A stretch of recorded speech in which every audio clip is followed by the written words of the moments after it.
Pumayag ang Meta na magbayad ng hanggang $18 billion sa loob ng 10 taon at magpatupad ng mas mahigpit na limitasyon sa paggamit ng Facebook at Instagram ng mga kabataan o teenager. Ito ay bilang bahagi ng kasunduan o settlement sa halos lahat ng estado sa Estados Unidos kaugnay ng alegasyong idinisenyo ang mga platform to upang magdulot ng labis na paggamit ng mga kabataan.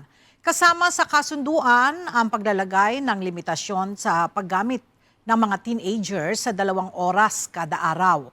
Ibablock din ang kanilang access mula hating gabi hanggang alas 6 ng umaga maliban na kung may pahintulot ng magulang.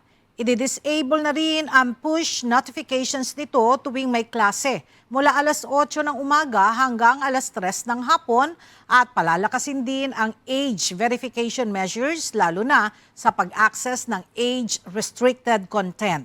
Ang naturang kasunduan ay maaaring magsilbing batayan sa pagresolba sa libo-libong iba pang kaso laban sa mga social media company.